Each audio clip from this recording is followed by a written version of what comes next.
Hi, this is Barbara from Midsummer Farm. I am going to be harvesting some of my sunflower shoots and pea shoots today, and I thought I would give a little demonstration on how I go about doing that. It's really not tricky, it's super fun and easy, just as the growing of the sprouts was fun and easy. It's a great alternative to your garden and farm harvesting. These are some sunflowers. You can actually still see some of the little seed of the sunflower seeds, little seed pods, little seed shells. You do want to get those off before you start to harvest them because they're crunchy. You don't want to deal with that.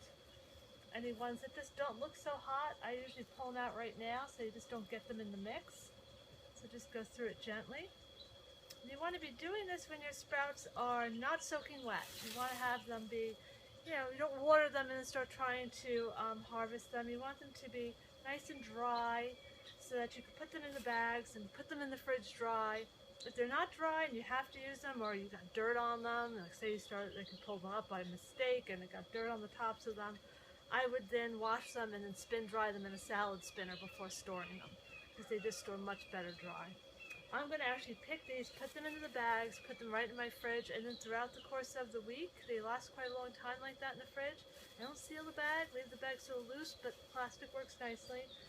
And just go in there whenever you want a couple to add to a salad, add to a saute, just pull them out, use them. So all you have to do to harvest your sunflower shoots, so you could use either a small pair of scissors. I tend to like to use a large one. And you want to cut them right at the stem above the soil, like maybe about half an inch or even more than half an inch above the soil. You don't want to pull, so you want to cut and just lift the sprouts off and into your bag. You don't want to pull the sprouts out by the roots because then you're going to get all the dirt from the roots inside your bag of clean sprouts, and that is just not pleasant. So just cut and lift. The first couple times I did it, it's a little bit more tricky, but you start to get the hang of it. And you get quite a nice amount from each little space on the tray. There you go, there's our sunflower sprouts. Oh, see, head got in there, no big deal though, I guess. Delicious, delicious nutty flavor, wonderful sprouts. So those are our sunflowers. We'll put them there for now. And here are two sets, here's our bag. Put that aside. And here are two sheets of pea shoots. The first sheet I did a couple days before. It's gotten a little bit away from me. Once they start to get a lot of these stringy things on the top and really tall like this, I mean, these are probably, can't even pull them out anymore.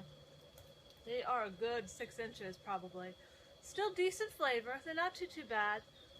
But I think for my CSA program, which is what I'm harvesting these for now, I'm going to save these for myself. And for my customers, I'm going to go with this tray, which is going to have much better flavor. And the stringiness is just not pleasant. You just don't want to eat stringiness. This is a beautiful tray though, very thick. I mean, look how thick it is. This is very thickly planted with the seeds. And it's the same exact process that you would use for the sunflower. I find the pea shoots a little easier because they kind of hold themselves together easier.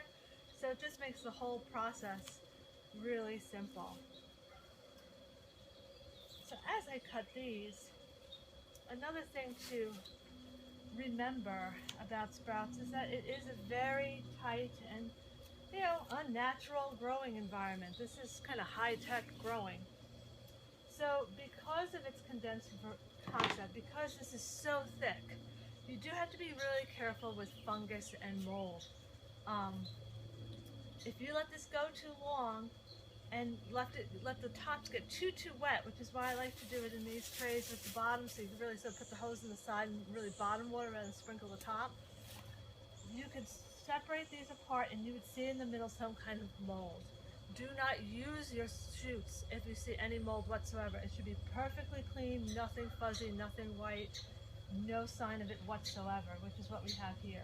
If if I did water this from the top and left it in like a shady spot for a little while, it would definitely get mold within a couple days. So this is a fast crop and you have to be kind of on top of it.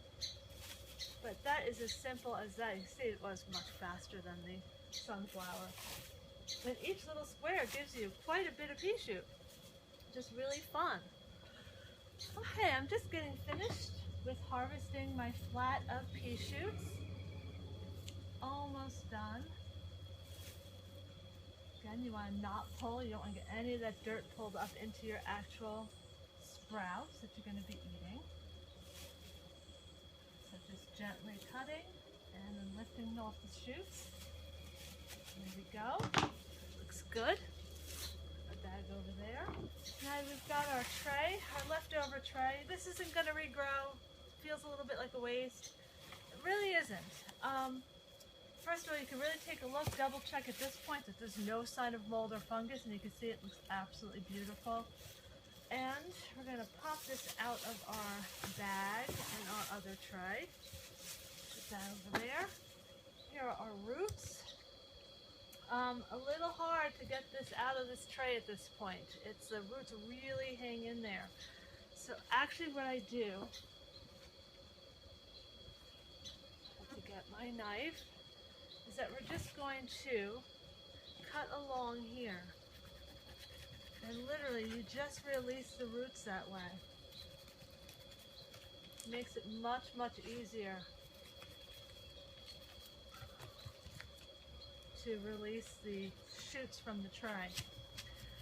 I tried giving this to my chickens. I thought they could release the roots. They still couldn't. The roots are tough.